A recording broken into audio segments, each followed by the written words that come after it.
tardes, mi nombre es Aguilar Moreno Samantha.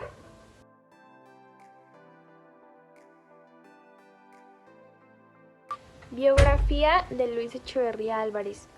Luis Echeverría Álvarez nace en la Ciudad de México el 17 de enero de 1922. Político y abogado mexicano.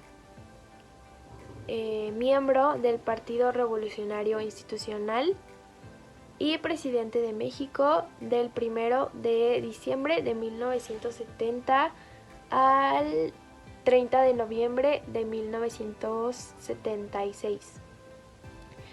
Bueno, él siendo licenciado en Derecho, entra a la política como secretario particular de Rodolfo Sánchez Taboada, presidente del PRI en 1946. En diciembre de 1958 lo nombran subsecretario de la Gobernación. Incluso llegó a ser al titular Gustavo Díaz Ordaz. Él permanece en 1963 y permanece en el partido, en la secretaría, hasta 1969, cuando el partido lo postuló a la presidencia de la República. En gestión de economía, México sube a un nivel de 6.1%, ya que promueve el desarrollo de puertos marítimos como el Puerto Madero y Puerto Lázaro Cárdenas. Es acusado por la Fiscalía Mexicana de fraguar junto a Gustavo Díaz Ordaz la matanza del 2 de octubre de 1968 y la desaparición forzada de personas. Eso lo convierte en el primer y único presidente de México con órdenes de aprehensión. Cumple su prisión domiciliaria y es liberado de todos los cargos en el 2009. Buenos días, yo soy la alumna Domínguez Valdez Marta Sofía y bueno, continuando con el tema, podemos decir que Luis Echeverría fue presidente de la República desde el 1 de diciembre de 1970 hasta el 30 de noviembre de 1976. A Echeverría también se le atribuye la responsabilidad de una segunda represión estudiantil ocurrida durante su mandato el día 10 de junio de 1971, que dejó un saldo de 17 muertos y fue un suceso al que se le conoció como el Halconazo. En su gobierno se registró la llamada Guerra Sucia, que fue una campaña de represión de baja intensidad dirigida a frenar los movimientos de oposición armada surgidos después de la masacre de 1968. También se le considera como la cabeza del golpe contra el diario Excelsior, cuyo director, Julio Scherer, fue echado en 1976 por un movimiento vinculado al gobierno. A nivel internacional, ejerció un gobierno cercano a presidentes de América Latina como Salvador Allende en Chile y Carlos Andrés Pérez en Venezuela, con los que promovió en 1975 el Sistema Económico Latinoamericano, también conocido como CELA.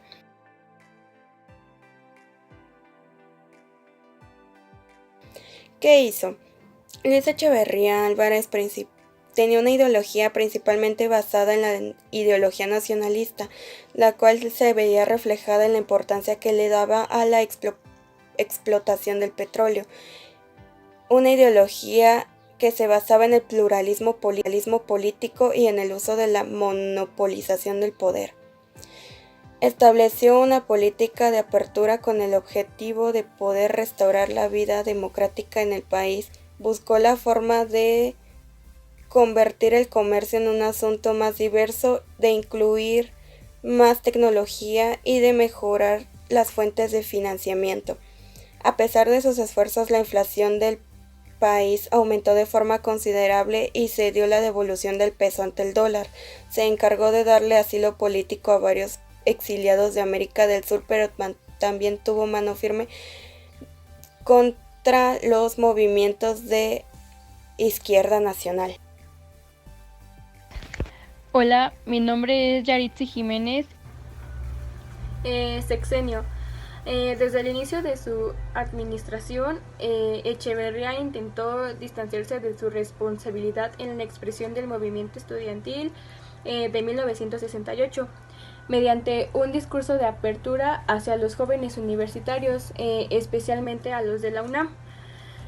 Durante 1968 y 1971, el presupuesto de la UNAM creció en un 1.688%, y el sector burócrata aumentó 600,000 en 1972 a 2,2 millones en 1976, empleando una gran cantidad de egresados de los 60. En el gabinete había 78% de egresados de la UNAM, inclusive el líder del 68, llamado Francisco Javier Alejo, que fue designado director del Fondo de Cultura Económica. Represión y guerra sucia.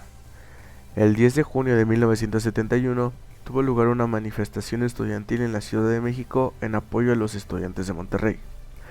Estos fueron recibidos por un grupo paramilitar al servicio del Estado, llamado Los Halcones.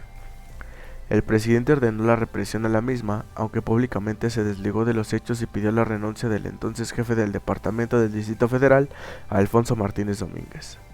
Estos hechos se conocieron con el nombre del halconazo La Matanza del Jueves de Corpus. Desde 1972 y hasta 1976, ordenó distintos sabotajes al periódico Excelsior, el cual estaba dirigido por Julio Scherer García y realizaba una labor crítica contra su gobierno. Echeverría ordenó entonces una estrategia para censurar la libertad de expresión del periódico, logrando con la crisis de Excelsior de 1976 que derivó a la salida forzada de Scherer y su equipo. Realizó la llamada Guerra Sucia, durante la cual una gran cantidad de personas fueron torturadas y desaparecidas.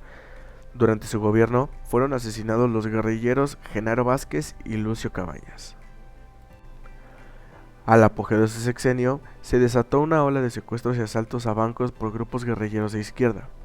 El caso más famoso fue el intento de secuestro y asesinato del empresario regiomontano don Eugenio Garza Sada, el secuestro de uno de los secretarios y de su suegro José Guadalupe Zuno. Para 1975, la situación guerrillera había sido neutralizada y se creó un ambiente favorable para una amnistía para los encarcelados bajo su sucesor.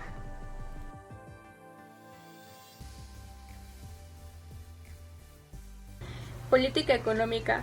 Aunando la crisis internacional provocada por la escasez de petróleo, aumentó de forma considerable el gasto público, emitiendo papel de moneda sin valor y contratando deuda. Durante su mandato se dio la primera crisis económica desde el inicio, llamado Milagro Mexicano. Además, se lanzó la compra a empresas al borde de la quiebra para sostener los empleos, pero a costa de ineficiencias y corrupción. Durante su gobierno se abandonó el tipo de cambio fijo que existía desde 1954 de 12 pesos con 50 centavos por dólar. Al final de su sexenio llegó a los 25 pesos con 50 centavos por dólar. La deuda externa aumentó de los manejables 6,000 millones de dólares que había heredado Díaz Ordaz a más de 20,000 millones.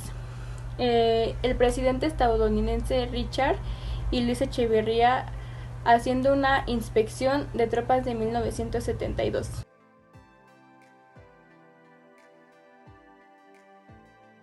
Bueno, yo voy a hablar de política exterior.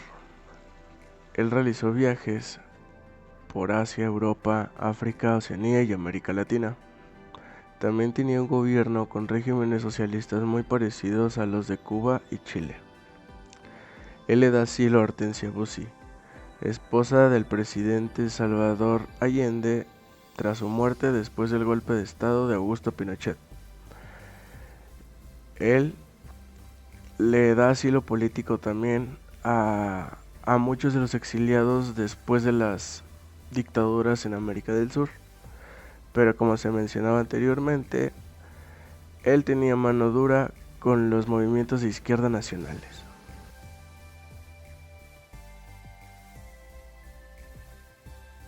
Logró crear el Instituto Mexicano de Comercio Exterior, crea nuevas vías para el comercio visitando gran parte del mundo, también libera gran parte de los prisioneros arrestados en el año 68 y redistribuyó grandes cantidades de terrenos entre campesinos.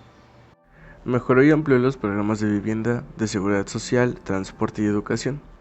También inició un programa nacional para reducir el crecimiento desproporcionado de población y defendió y perseveró el patrimonio histórico del país como zonas arqueológicas y monumentos.